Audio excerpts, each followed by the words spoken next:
오늘은 당신의 영혼은 안녕하십니까? 라는 제목으로 말씀 증거하도록 하겠습니다. 지금 우리가 겪고 있는 상황과 직접적인 그런 말씀일 것 같습니다. 그래서 말씀을 받으시는 어떤 분들에게는 좀 불편할 수도 있는 말씀일 수도 있겠다 하는 생각을 합니다. 그러나 여러분, 정말 우리가 말씀을 들을 때 말씀이 들려지면은요, 항상 두 가지 반응이 나타납니다. 돌을 들어서 치든지 아니면 어찌할꼬 회개하고 돌이키든지. 저는 이 말씀을 들으시는 여러분들이 한 사람도 마음을 닫아버리거나 돌을 들으시는 분이 없으시길 바랍니다.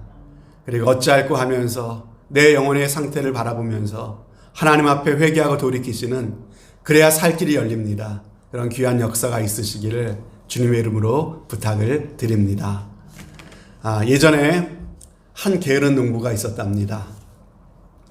그런데 이 게으른 농부가 이날도 아침에 일어나서 일하러 나가지 않고 늦게까지 방에서 뒹굴뒹굴하면서 이렇게 좀 더 눕자, 좀 더 자자 하면서 게으름을 피우고 있습니다. 그러면서 해가 중천에 떠올랐죠. 그렇게 한참을 뒹굴거리고 있는데 인기척이 있어서 마당 바깥쪽을 내다보니까는 저 담벼락, 이 낮은 담벼락 너머로 도둑이 집안을 이리저리 살피고 있더랍니다. 여러분, 그러면 어떻게 해야 됩니까? 얼른 나가서 도둑이 집안에 들어오지 못하도록 해야 되지 않습니까? 그런데 이 게으른 농부는요, 그게 귀찮은 겁니다. 그래서 속으로 이렇게 얘기를 합니다. 너 그 담을 넘어오기만 해봐라. 이렇게 얘기를 합니다. 그런데 그 도둑이 살피더니 그 담을 훌쩍 넘어 들어오는 겁니다. 그러면 소리를 질러야 되지요. 도둑이야 라고요. 그런데 이 농부는 너무 게을릅니다. 그게 또 귀찮은 거예요. 그래서 또 속으로 뭐라고 말합니까? 너 어디 외양간으로만 가봐라. 여러분, 당시에 가장 농부에게 소중한 재산이 바로 소였거든요. 너 외양간으로만 가봐라 그랬습니다. 그런데 아니나 다를까 이 도둑이 외양간으로 가는 겁니다. 여러분, 이쯤 되면 뭐라도 해야 되는 거 아닙니까? 그런데 농부는 그게 또 귀찮은 겁니다. 또 속으로만 말하는 거죠. 너 우리 소 끌고 가기만 해봐라. 그러는 겁니다. 급기야 소가 외양간에 왜 들어갔겠습니까? 소를 끌고 나가는 거예요. 이제는 정말 자기 소를 지킬 수 있는 마지막 기회 아닙니까? 쫓아가서 소리를 지르든지 뭐 어떻게라도 해봐야 되는데 농부는 어떻게 했는지 아십니까? 너 다음에 또 오기만 해봐라 그랬다는 겁니다. 여러분, 게으름 때문에 중요한 것들을 잃어버리고 있는 그러한 모습입니다. 여러분, 지금 우리의 신앙생활에 있어서 우리는 굉장한 위기의 때를 지나가고 있습니다. 코로나 바이러스로 인해서 온 세계가 신음을 하고 있죠. 그리고 우리가 살고 있는 이 미국 땅도 또 모든 나라들도 여러 가지 제한을 하면서 그 제한 가운데 우리가 살아가고 있습니다. 백신이 보급되면서 우리가 살고 있는 이곳은 상황이 많이 좋아졌다고는 하지만은 많은 분들이 여전히 자유롭게 교회에 나와서 사람들과 어울리는 것을 아직은 시기상조라고 그렇게 이야기를 하십니다. 예배 후에 함께 음식을 먹으며 교제하는 것도 생각하기 어렵습니다. 구역 모임도 쉴 수밖에 없고요. 그리고 함께 모여서 둘러앉아 하나님 말씀을 배울 수도 없습니다. 아직 목사로서 자유롭게 사람들을 찾아가서 만나는 것이 어렵고요. 또 많은 분들이 목사가 신방을 오는 것을 꺼려하고 있습니다. 정말 이 코로나 때문에 우리는 지금까지 한 번도 겪어보지 못했던 심각한 도전들을 겪고 있습니다. 그런데 여러분, 그 도전의 본질은요, 단순히 우리가 자유롭게 모여서 예배하지 못하는 데 있는 것이 아닙니다. 그래서 예배 숫자가 줄어들고 예배 숫자가 줄어들었기 때문에 교회 재정이 줄어드는데 진정한 문제의 본질이 있는 것이 아닙니다. 지금 우리가 겪고 있는 도전 중에 가장 큰 도전은 무엇이냐면요, 이러한 상황에 우리가 점점 길들여져 가고 있다라고 하는 것입니다. 예배당에 나오지 못하는 것이 처음에는 어색하고 답답하고 힘이 들었습니다. 그런데 시간이 갈수록 이게 아무렇지도 않게 느껴지기 시작하는 겁니다. 미디어로 예배 드리는 것이 처음에는 이게 예배가 되나? 이렇게 예배 드려도 되나? 이런 마음이 들 정도로 낯설고 또 죄송한 마음도 있고 그랬는데요. 시간이 갈수록 이게 더 편해지는 겁니다. 영적으로 식어져 가고 침체돼 가는 것이 처음에는 이래서는 안 되는데 하는 그런 마음이 있었는데, 그런데 점점 시간이 갈수록 지금은 비상 상황이잖아, 어쩔 수 없지, 점점 합리화하고 자신을 타협하기 시작하는 것입니다. 코로나로 인해서 당연하지 않아야 될 것들이 너무나도 당연하게 되어가고 있는 것입니다. 여러분, 이렇게 되면 나중에는 어떻게 될까요? 어떤 일이 벌어지게 될까요? 코로나가 이제 시간이 지나면 언젠가는 더 이상 이슈가 되지 않는 때는 오겠죠. 그때가 되어서 우리의 예배나 모임이 정상화가 되면은 그때는 과연 여러분들 예배할 수 있으시겠습니까? 그때는 여러분 과연 기도할 수 있으시겠습니까? 이미 게을러져 버리고 침체돼 버린 우리의 영혼은 모든 것이 정상화된다 할지라도 회복되기 어려운 날이 오지 않겠습니까?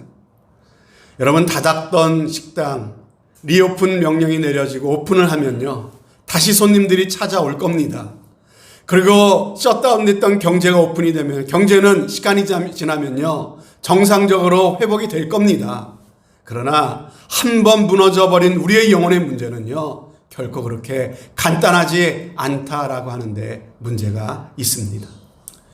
여러분, 게으른 농부가 눈앞에서 소를 끌고 가는데도 너 끌고 가기만 해봐, 너 다시 오기만 해봐 마음으로만 외쳤다는 얘기가 결코 남의 얘기가 아니다라고 하는 것이에요. 오늘 우리 안에 점점 잃지 말아야 할 것들을 잃어가고 있는데 마음으로만 이러면 안 되는데 이렇게 말하고 있지는 않습니까? 코로나가 다 끝나면, 다 이게 지나가면 그때는 뭐 어떻게 되겠지? 상황이 좀 좋아지면 그때는 좀 어떻게 하면 되지?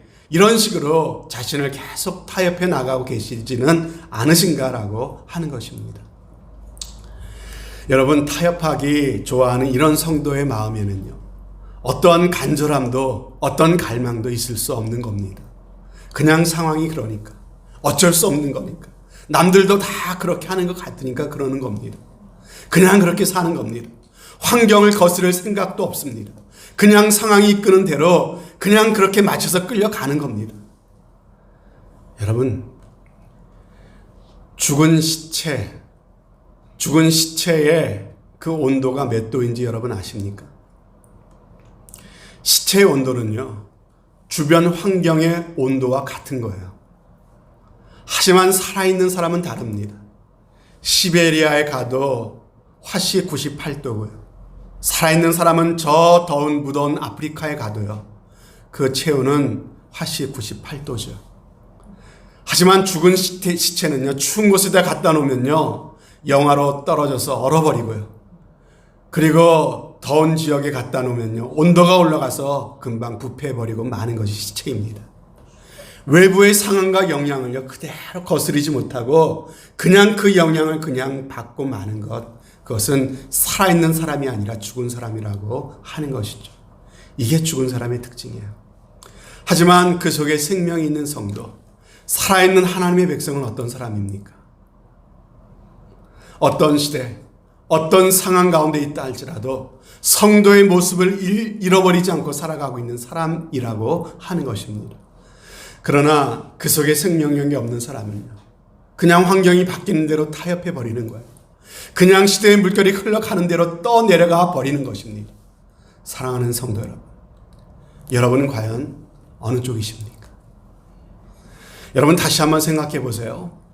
이 세상에서 우리가 살면서 우리의 인생에서 가장 중요한 이슈가 있다면 그게 뭘까요? 바로 우리의 영혼의 이슈 아닐까요? 우리의 영혼의 문제가 가장 중요한 문제 아닙니까? 여러분 머리로는 그렇게 알고 계신데 과연 여러분 그것을 진정 믿으십니까? 우리의 영혼의 이슈가 가장 중요한 거잖아요. 그래서 예수님께서도 뭐라고 말씀하셨습니까? 너희가 천하를 얻고도 영혼을 잃어버리면 무슨 소용이 있겠냐고 예수님 말씀하셨잖아요. 내가 오늘 죽어도 천국에 들어갈 수 있을런지 없을런지 그것에 대해 알지도 못하면서 그것을 확신도 못하면서 그냥 어떻게 되겠지, 그냥 구원받은 셈치고 썬데이 크리스찬으로 그냥 왔다 갔다 하면서 살 수는 없는 것입니다. 정말 거듭난 성도라면, 정말 우리 가운데 생명이 있는 그러한 성도라면요, 그렇게 사는 것 자체가 불가능하다라고 하는 것입니다. 사랑하는 여러분, 만약에요, 내 영혼의 문제가 돈 문제와 결부가 되어 있다고 생각한다면, 그렇다면 여러분 어떻게 하시겠습니까? 내 영혼의 문제가 당장 내 건강과 관련이 되어 있고, 내 자식과 관련되어 있고, 내 어떤 이익과 연관되어 있다면요, 여러분 이대로 사시겠습니까? 만약에 하루에 기도를 2시간 이상 한다면 내 자식이 명문대학교 들어가고 직장에서 승진을 한다라고 한다면 아마 교회는 기도하는 사람들로 미어 터질 겁니다. 하루에 성경 10장씩 읽으면 사업이 번창하고 나를 괴롭히고 있는 이 건강의 이슈도 깨끗하게 사라질 것이라고 한다면요, 정말 모든 사람들이 성경을 읽어서 성경 박사가 될 겁니다. 여러분, 많은 분들이 영적인 위기 가운데 계시면서도 아무런 갈망 없이 살아가시는 이유가 무엇입니까? 영적인 것이 그만큼 나에게 중요하다고 여기지 않기 때문은 아닙니까? 영혼이 중요하지 머리로는 그렇게, 입으로는 그렇게 말해도 정말 여러분들이 그것을 믿지 않고 있기 때문, 영적인 것보다 세상적인 현실이 더욱더 중요하다고 여러분들이 그렇게 믿고 있기 때문 아니냐는 것입니다. 여러분, 당장에 보이는 나의 삶과 나의 현실의 문제와 내 영혼의 문제가 관련이 없다고 생각하면서 그렇게 살아가고 계시지는 않습니까? 그렇다면 여러분, 왜 아는 것과 여러분이 실제로 살아가는 것과 일치되지 않습니까? 그렇다면 여러분, 왜 세상에서 가장 중요하다고 하는 영혼의 문제를 그렇게 방치하고 계시는 것입니까? 왜 자신의 영혼은 사랑하지 않으시는 것입니까? 몸이 아프시면 당장에 의사한테 연락을 하고 어포인트먼트를 잡고 의사를 만나고 약도 드시면서 왜 영혼은 힘을 잃어가고 병들어가는데도 왜 아무런 위기의식을 느끼지 못하고 왜 아무런 조치를 취하지 않고 계시는 것입니까? 사랑하는 여러분, 우리는 지금 약해져가는 우리의 신앙을 어떻게든 일으켜 세우고 우리의 마음과 생각을 지켜야 될 때 아닙니까? 우리의 마음이 원수들의 놀이터가 되지 않도록, 우리의 예배를 회복하고 말씀의 은혜를 잃어버리지 않도록, 기도의 끈을 놓지 않도록 우리는 애쓰고 힘써야 되지 않겠습니까? 절대로 여러분의 영혼을 그냥 그대로 방치하지 마시기를 바랍니다. 만약 계속해서 우리가 우리의 영혼을 그대로 방치해 둔다면 결국은 어떻게 되겠습니까? 그냥 놔두면 그대로 있는 겁니까? 은행 어카운트처럼 그냥 밸런스처럼 그냥 놔두면은 그대로 없어지지 않고 있는 겁니까? 절대 그렇지 않다는 것을 여러분들에게 말씀드립니다. 우리의 영혼을 그냥 그대로 놔두면요, 절대로 그냥 있지 않습니다. 갈수록 반드시 피폐해집니다. 갈수록 망가집니다. 결국은 열매를 맺을 수 없는 황폐한 땅, 버려진 땅이 될 수밖에 없다는 것입니다. 저희 집 뒷뜰에 보면은요, 이렇게 조그맣게 채소 같은 걸 심을 수 있는 조그만 그 땅이 있습니다. 거기다가 작년에 한쪽에다가는 깻잎을 심고 한쪽에다가는 꽃씨를 뿌렸습니다. 근데 기특하게 씨앗에서 싹이 나오더라고요. 그래서 나가서 깻잎은 듬성듬성 쏙가도 주고 잡초도 때마다 이렇게 뽑아도 주고 했더니 제법 깻잎을 따서 먹었습니다. 근데 한쪽 편에 이렇게 뿌려놓은 그 꽃씨는요, 관리를 하지 않았습니다. 그냥 놔뒀더니 심지 않은 잡초들이 막 자라기 시작합니다. 꽃들과 완전히 썩겨버려갖고 나중에는 어떻게 손을 댈 수가 없을 정도로 뒤죽박죽이 되어버렸다는 것이죠. 여러분, 우리의 영혼도 마찬가지라는 겁니다. 그냥 두면요, 내가 원치 않는 것들이 막 자라게 된다는 거예요. 그래서 정말로 내가 원하는 열매를 맺을 수가 없다라고 하는 것입니다. 농사가 망가지는 법 알려드릴까요? 내가 아끼는 내 정원을 망가뜨리는 법 알려드릴까요? 여러분, 어렵지가 않습니다. 어렵사리 이 정원 망가뜨리겠다고, 농사 망가뜨리겠다고 삽을 들고 와서, 곡괭이 들고 와서 땅을 파헤칠 필요도 없습니다. 여러분, 막 불을 지를 필요도 없고요. 그리고 또 싹을 죽이는 약을 갖다가 칠 필요도 없어요. 농사 망치는 법, 정원 망가뜨리는 법, 그거보다 훨씬 쉬운 방법이 있다는 것이죠. 어떻게 하면 되는 겁니까? 그냥 내버려 두면 되는 겁니다. 그냥 내버려 두면 농사는 망가지게 되어 있고요. 그냥 내버려 두면은 정원은요, 황폐하게 될 수밖에 없는 것이죠. 우리의 영혼이 꼭 그렇다는 것입니다. 그냥 두면 그 상태 그대로 있는 것이 아니라는 거예요. 쓸모없어지고 피폐해지고 망가지는 것이 우리의 영혼이라는 것이에요. 사단 마귀가 역사하는 곳, 사단 마귀의 운동장이 되어버리는 것이 바로 우리의 영혼이다라고 하는 것입니다. 오늘 우리가 잘 아는 씨 뿌리는 비유에 대한 말씀을 읽었습니다. 여러분 잘 알다시피 이 비유에는 네 종류의 밭을 예수님 말씀하십니다. 길가밭이 있고 돌짝밭이 있고 가시덤불밭이 있고 그리고 좋은 밭이 있다고 말씀하셨습니다. 이 비유에서 이 밭은 우리의 마음을 의미한다고 하셨고요. 이 밭에 떨어지는 씨앗은 바로 하나님의 말씀을 의미한다고 예수님 말씀하셨습니다.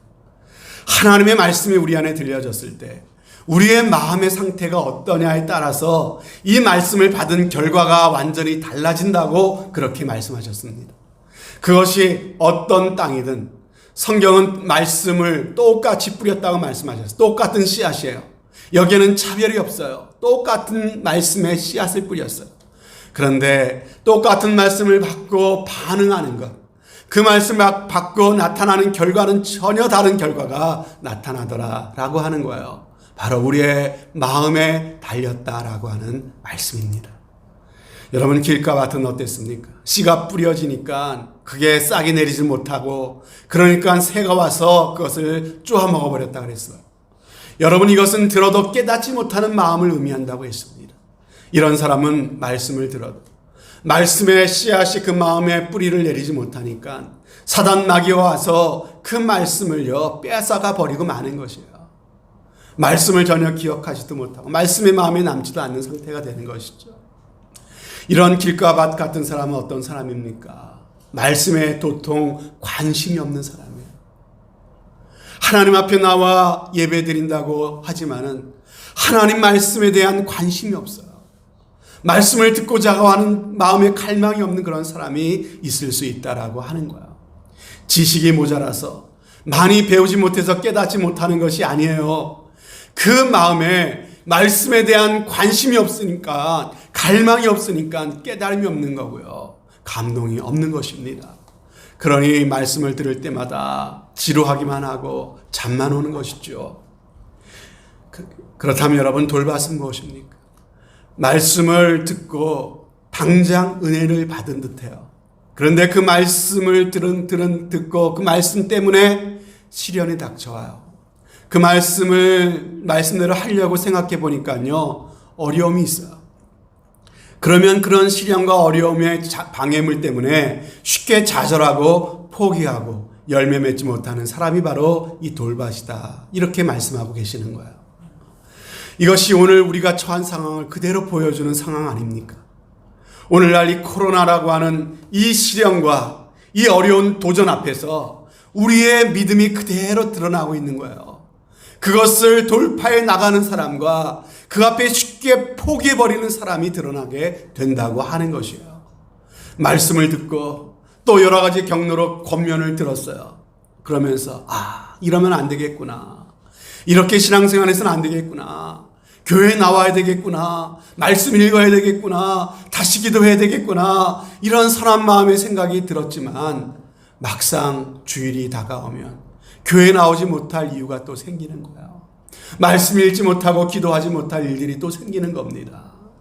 너무나 쉽게 이 하나님 말씀으로 인한 그 결단을 포기해버리고 만다는 것이죠. 그때 깨달아야 되는 것이 무엇일까요? 내 영혼이 지금 사로잡혀 있구나. 그래서 지금 마귀가 지금 역사하고 있구나. 내가 여기서 주저앉아 버리면은 영영 열매를 맺을 수 없겠구나. 영적으로 이걸 깨달아야 되는데, 그런데 그 앞에 주저앉을 정도의 신앙 수준이라면요, 영적으로 그렇다는 그 진리를 깨닫지를 못하고 있는 것이죠. 가시밭은 무엇입니까? 돌밭은 어떤 외적인 시련이나 외적으로 다가오는 어려움 때문에 말씀이 막히는 거라면요, 가시밭이라고 하는 것은 내 안에 있는 욕심, 그로 말미암는 세상의 유혹과 염려가 이 말씀을 막는 것을 바로 가시덤불밭이라고 말씀하고 있는 것이에요. 여러분, 우리가 꼭 알아야 되는 원리가 이것이에요. 영적으로 사로잡혀 있는 상태, 이것은 그 영혼이 그냥 방치되어 갖고 길가밭이라든지 돌짝밭이라든지 가시밭이 왜 되느냐? 영적으로 사로잡혀 있기 때문에 그런 거예요. 영적으로 사로잡혀 있는 그 상태에서는요, 하나님의 말씀이 들려지고 떨어지면은 그것을 가지고 내가 선한 결심을 한다 할지라도 그 돌이 방해를 하고 가시덤불이 방해를 하는 거예요. 반드시 영적인 방해가 온다는 것. 그 말씀대로 그대로 순종하지 못하도록, 그 말씀의 열매를 맺지 못하도록 그렇게 사단 마귀는 사로잡힌 영혼들을 그렇게 역사한다는 것을 우리는 꼭 기억해야 된다라고 하는 거예요. 제가 예를 하나 들어드릴까요? 우리 교회에서도 그런 일들이 많이 일어나요. 지난 몇 년 전에 우리 교회에서 타주에서 이쪽 지역으로 이사 오신 분이 우리 교회에 오신 적이 있었어요. 그 전부터 저랑 연락이 돼서 또 이렇게 소개를 해서 우리 교회에 오셨어요. 그분은 타주에서 12년이 넘도록 교회를 안 다니셨어요. 신앙생활을 중단하셨었어요. 그런데 이래서는 안 되겠다라는 마음이 있었죠. 성령께서 주는 마음이죠. 그래서 이 캘리포니아로 이사를 가게 되면 내가 다시 신앙을 회복해야 되겠다. 주일 예배를 드리고 그리고 믿음을 회복해야 되겠다. 이런 선한 마음을 갖고 계셨어요. 그래서 주일날 우리 교회 오셨는데 제가 말씀을 전할 때 제가 말씀을 전하면서 너무 기뻤어요. 말씀을 받는 그 얼굴이 너무나 기쁨의 얼굴로 말씀을 받으시는데 말씀이 끝나고 나서 이분이 참 은혜를 받아가지고요, 참 너무나 기뻐하시는 그런 모습을 보았어요. 그러면서 우리 교회 곳곳을 둘러보시면서 막 이렇게 막 마음이 들떠 있는 그런 모습을 볼 수가 있었습니다. 당연히 다음 주에도 오시겠지 이렇게 생각을 했어요. 그리고 오신다고 저한테 그랬었어요. 그런데 안 오셨어요. 무슨 일이지? 예배가 끝나고 연락을 드렸더니 그런데 교회 오시다가 교통사고가 나셨대요. 저한테 감이 오는 거죠. 마귀가 사로잡고 있었는데 순순히 내줄 리가 없지. 방해를 하는구나. 저는 그렇게 생각이 들어가는데 그분의 마음에는 그런 생각이 안 드는 거예요. 그게 말씀을 드려도 그게 안 깨달아지고 내가 왜 이렇게 교회 나가려고 그러는데 이렇게 또 어려움이 생기나. 불길한 마음만 드는 거죠. 이렇게 처음부터 사단 마귀에게 지고 들어가니까요, 이 마귀는 이제는 돌짝밭이 아니라 어떤 그 내부에 있는 그 가시덤불로 또 막는 것이죠. 비즈니스를 통해서 이분이 신앙생활을 못하도록 또 역사하는 거야. 갑자기 비즈니스의 매상이 막 떨어지는 겁니다. 그래서 처음 이곳에 이사 오실 때는 이분은 주일날 이 비즈니스를 닫는 마음을 갖고 계셨어요. 그런데 매상이 떨어지니까 마음이 달라지는, 조급한 거예요. 주일날이라도 오픈을 해야 되겠구나. 그래서 어떻게든 비즈니스를 살려내야 되겠다는 생각이 드는 거죠. 세상 유혹과 세상 욕심이 방해를 하는 거예요. 그래서 결국 저한테, 목사님, 지금 주일날 이 비즈니스를 해야 되니까 나중에 기회가 되면 교회 갈게요. 이렇게 돼버리고 만 거예요. 그래서 또 몇 년이 지나고 있는 것입니다. 다시 한번 말씀을 드립니다. 영적으로 사로잡혀 있는 상태를 우리는 보아야 돼요. 좋은 밭이 아닌 상태, 길가밭, 돌밭, 그리고 참 가시밭이라고 하는 것은요, 그 영혼이 그냥 방치되어 있는 상태고요. 그냥 방치되어 있는 상태는 주인이 없는 상태가 아니에요. 사단 마귀가 그 가운데서 주인 노릇하고 있는 상태고 사로잡혀 있는 상태라는 거예요. 그 상태에서 말씀이 임하고 말씀을 듣고 선한 결심을 하면요, 그냥 쉽사리 그 주인 노릇하던 영적인 세력이 떠나가지 않아요. 반드시 방해를 놓는다는 것을 우리는 기억해야 된다라고 하는 것입니다. 그런데 여러분, 제가 오늘 주목하고 싶은 것은 돌밭이 무엇을 뜻하는지, 가시밭이 무엇을 뜻하는지 그걸 말씀드리고자 하는 것이 아닙니다. 우리가 주목해야 될 것은요, 돌밭이 왜 돌밭이 되었을까? 가시밭이 왜 가시밭이 되었을까? 여러분, 그것을 우리가 주목해서 봐야 된다는 것이죠. 여러분, 복잡할 게 하나도 없습니다. 너무나도 단순한 거죠. 왜 가시밭은 가시밭이 됐을까요? 왜 돌밭은 돌밭이 됐을까요? 질문이 어려우면 이 질문을 한번 다시 이렇게 바꿔볼게요. 반대로요. 그러면 좋은 밭은 왜, 어떻게 해서 좋은 밭이 될 수가 있었을까요? 답이 분명하지 않습니까? 그냥 방치해 두지 않았으니까 좋은 밭이 된 것입니다. 뭔가 열심히 그 밭을 좋은 밭 되게 가꿨으니까 좋은 밭이 된 것이죠. 처음부터 그냥 저절로 좋은 밭이 어디 있습니까? 하나도 없습니다. 처음부터 돌들도 하나도 없고 가시덤불 잡초도 나지 않은 그런 땅, 그리고 폭신폭신하게 잘 갈아엎어져 있는 땅이 어디 있습니까, 세상에. 하지만 거신 땅이었지만 그 땅에서 돌들을 골라내고 가시덤불이나 잡초들을 뽑아내고 열심히 그 땅을 기경하여 갈아엎었기 때문에 그 땅이 좋은 땅이 되어 있는 것이지요. 여러분, 길가 땅은 왜 길가 땅이 되었어요? 사람들이 밟고 다니도록 내버려 두었기 때문에 길가 땅이 된 거 아닙니까? 방치하면 그렇게 되는 거 아니에요. 그냥 내버려 뒀기 때문에 돌밭으로 남아있는 것이고, 그냥 내버려 뒀기 때문에 가시덤불이 그 밭을 가득 채우고 있는 것이죠. 여러분, 마음의 밭을 우리가 날마다 기경하고 날마다 잡초와 가시덤불 뽑아내는 그런 수고와 작업을 하지 않는다면요, 우리가 오랜 세월 말씀을 듣고 신앙생활을 한다 할지라도 이 말씀이 열매 맺지 못하는, 참으로 하나님을 기쁘시게 할 수 없는 정말 죽은 신앙으로서 얼마든지 우리는 그렇게 전락해버릴 수가 있다라고 하는 것을 이 말씀을 통해 우리는 깨닫게 되는 것이에요. 사랑하는 여러분, 왜 여러분의 예배가 죽어가는데 그냥 그대로 두고만 보십니까?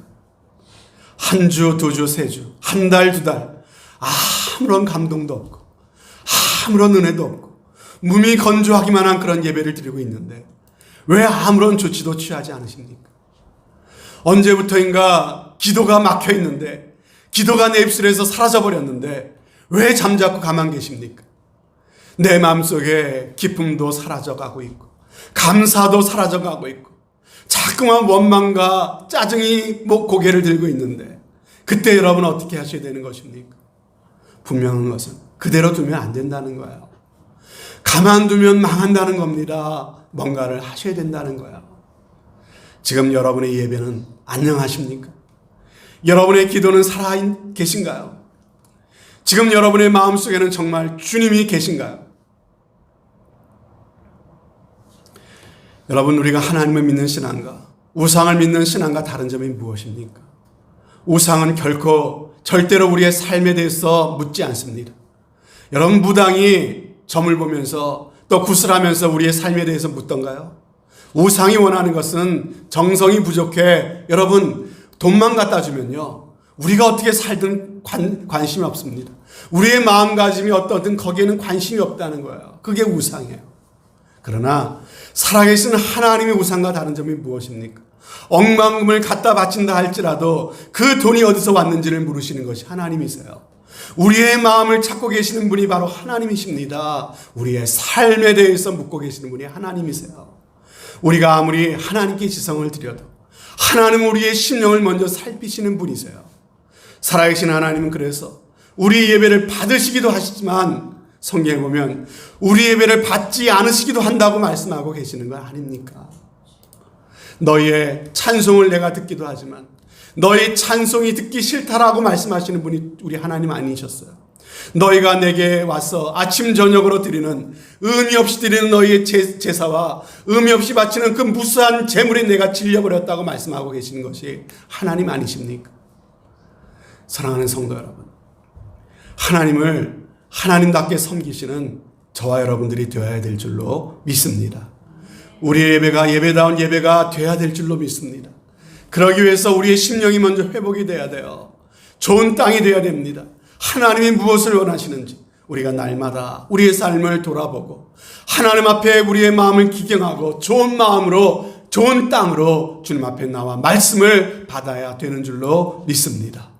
절대로 여러분의 영혼을 방치하지 마십시오. 저는 여러분들이 그럼 어떻게 하면 돼요, 목사님? 저는 이런 마음이 있었으면 좋겠어요. 그런 분들에게 여러분 회복의 기회를 먼 데서 찾지 어렵게 생각하지 마시길 바랍니다. 가장 쉽게 할 수 있는 것부터 말씀을 드릴게요. 여러분 언제든 괜찮습니다.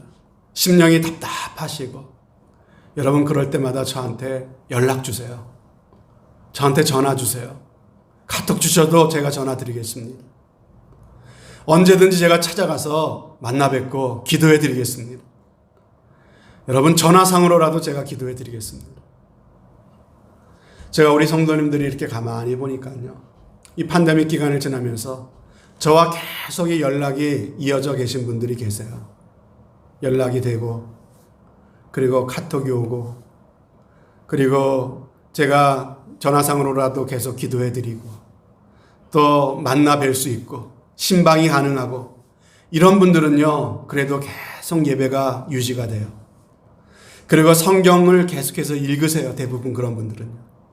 그리고 헌금 생활이 끊어지지 않아요. 그게 뭘 말할까요?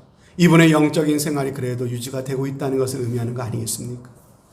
그러나 성도님들 중에는요. 연락이 잘 되지 않는 분들이 계세요. 이런 관계가 참 원활하지 않은 그런 분들이 계세요. 이런 분들은 영락 없이 예배가 중단이 되고 신앙생활과 영적인 생활이 형편없이 무너져 버리는 것들을 보게 된다고 하는 것이에요. 여러분 다시 한번 부탁을 드립니다. 어디부터 회복할까? 상담이 필요하시면 저에게 연락을 주세요. 신방이 필요하시면 여러분 요청하세요. 아니 요청까지 못하더라도 제가 한번 찾아뵐게요 라고 말씀드리면 나중에요 라고 하지 마시고요. 좀 깨름직해도 하나님 믿으시고요. 그리고 예 그러세요 목사님 하고 그렇게 말씀해 주세요. 저를 좀 사용해 달라고 하는 그런 말씀입니다. 저는 여러분들의 영혼을 위해서 있는 사람들 아닙니까? 여러분들의 영혼을 그냥 방치하지 말라고 여러분들이 저를 사용하시기를 부탁을 드립니다. 영적인 사모함을 가지시라고 하는 그런 말씀입니다. 절대로 여러분의 심령을 그냥 방치하지 마시기를 부탁을 드립니다. 목사인 저도 제가 비록 목사지만은 지난 3월 말부터 우리가 정상적으로 모이지 못했죠. 그때부터 처음에는 뭔가 이러면 큰일 나는 것 같았어요. 그리고 어색했어요. 불안했어요. 그런데 한 달, 두 달 그게 지나다 보니까는 알게 모르게 이게 편한 거예요. 이게 생각해 보세요. 코로나 핑계로 주일 예배만 드리면 되잖아요. 새벽 예배도 없고 성경 공부도 안 모이고 그러니까 세상 편하더라고요. 근데 점점 편한 게 익숙해져 가기 시작하는 걸 느꼈습니다. 자꾸 게을러지는 거예요. 영적으로 그러면서 제가 침체되고 있구나라고 하는 것을 제 스스로 느끼겠더라고요. 그래서 이래서는 안 되겠구나라고 해서 시작한 것이 내가 매일 기쁘게 말씀 묵상이에요. 비록 힘들지만 그렇게라도 말씀 묵상하고 찍어서 올리는 거예요. 그래서 또 시작한 것이 새생명반 성경 공부예요. 여러분 굳이 매일마다 교회 나오지 않아도 되지만은 그러나 그래도 날마다 교회 나오려고 그리고 날마다 여기 엎드려 갖고 하나님 앞에 참 기도하려고 하는 것입니다. 여러분 전보다도 더 많이 기도하려고 노력하고 있어요. 월요일 날이면 전에는 집에서 쉬는 날이었는데 가능하면 월요일 날도 교회 나와서 여기 엎드려서 기도하려고 애를 쓰고 있습니다. 여러분 제가 은혜가 충만해서 그러는 거겠죠. 여러분 그렇게 생각하지 마세요. 은혜가 자꾸 떨어지니까 이렇게 있어서는 안 되겠다라는 그런 경각심이 자꾸만 일어나니까 살려고 그렇게 몸부림치고 있는 거예요. 여러분 이런 몸부림이 아무것도 아닌 것 같지만은 하나님께서 그렇게 엎드려 기도할 때마다 힘을 주십니다. 마음이 막 다운되고 낙심이 되다가도 하나님께서 소망을 주시고 걱정과 염려를 이길 수 있는 힘을 그때마다 공급해 주세요. 여러분 이 앞에 있는 목사가 모든 것을 다 극복하고 뛰어넘고 저 높은 데서 여러분이 이리로 올라오라고 지금 이렇게 소리치고 있는 것이 아닙니다. 목사는 여러분들과 같이 여러분 옆에서 같이 뛰고 있는 사람이에요. 저도 깨어있지 않으면 늘 회개할 일이 생길 수밖에 없는 연약한 죄인에 불과합니다. 저도 그래서 늘 기도하지 않으면 안 되는 사람입니다. 사랑하는 여러분, 같이 갔으면 좋겠습니다. 같이 갔으면 좋겠습니다. 그래서 하나님이 기뻐하시는 자리, 매일매일 하나님이 참 원하시는 그 은혜 가운데 거하는 하나님과 동행하는 그러한 성도들, 정말 죽어서 떠내려가는 그런 성도가 아니라 세상이 어떻게 변하든지 간에 우리의 믿음의 페이스를 유지할 수 있는 살아있는 그런 성도들이 되셨으면 좋겠습니다. 그러나 여러분, 가만히 계시면 우리 안에 있는 그 죄악의 뿌리, 근심과 게으름, 유혹은요, 결국 우리의 말씀을 막을 뿐만 아니라 나쁜 열매를 맺게 할 수밖에 없습니다. 여러분의 영혼을 방치하지 마십시오. 여러분의 영혼을 지키십시오. 여러분의 영혼을 계속해서 말씀과 기도로 기경하십시오. 살고자 하는 영혼은 하나님께서 반드시 살려주실 줄로 믿습니다. 제가 이렇게 말씀을 드려도 또 말씀을 듣고 아무런 마음에 그런가 이런 마음이 들지 않는 분들 정말 기도할 뿐입니다. 나는 길가밭이 아닌가. 이 말씀을 듣고 그래 내가 뭔가 좀 새롭게 해봐야지. 다시 말씀드립니다. 호락호락하게 그냥 쉽게 놔주지 않습니다. 반드시 그것을 하지 못하게 만들 것입니다. 그것을 극복하셔야 돼요. 그것을 이겨내셔야 됩니다. 여러분이 이 말씀을 듣고 아무런 변화도 없이 그냥 또 한 번 이 말씀을 빼앗겨 버리고 말았다면 여러분의 영혼은 이 말씀을 듣기 전보다 한 단계 더 하나님으로부터 멀어지는 겁니다. 한 번 더 여러분 마음은 더 단단하게 굳어지는 거예요. 이런 시간이 길어지면 길어질수록 여러분 회개가 힘들어질 거예요. 여러분 회개가 내가 하고 싶다고 해서 아무 때나 회개가 되는 줄 아십니까? 제가 어떤 분의 말씀을 들었어요.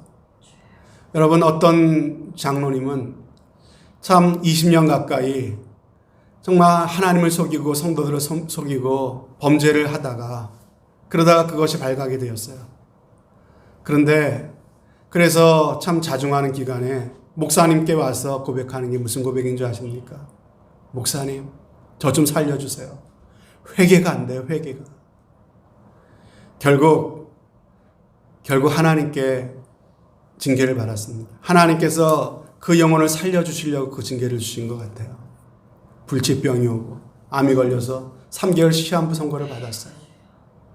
그랬는데도 회개가 안 되더라고요. 그게 우리의 마음입니다. 여러분, 우리가 회개하지 않고 하나님이 부르실 때 회개하지 않고 계속해서 그 길을 가고 또 가고 그런 세월을 1년, 2년, 10년, 20년 가면요. 불치병 걸려도 회개가 안 나온다니까요. 그게 우리의 심령이에요. 멀리 가기 전에 돌이키십시오. 더 굳어지기 전에 하나님 앞에 돌아오십시오. 하나님께서 여러분들을 부르고 계십니다. 정말 우리를 살려주시길 원하십니다. 저도 살고 여러분도 살고 그래야 우리 교회가 살아날 수가 있습니다. 오늘 말씀 앞에서 내 영혼의 상태를 깨닫고 더 이상 내 영혼의 상태를 방치하지 않기로 결단하시기를 바랍니다. 그런 결단을 하시고 참 다시 한번 서로가 서로를 격려하는 가운데 여러분 이 방해, 사단마귀 어떤 방해도 그것을 이겨내는 그런 마음의 결단을 하셔서 반드시 하나님께서 여러분들을 좋은 땅으로 바꿔주시고 하나님이 기뻐하시는 아름다운 열매를 맺는 살아 생명력 있는 그런 성도의 자리로 우리를 다시 한번 회복시켜 주실 줄로 믿습니다. 이런 귀한 은혜가 있으시기를 주님의 이름으로 축원드립니다. 하나님 아버지,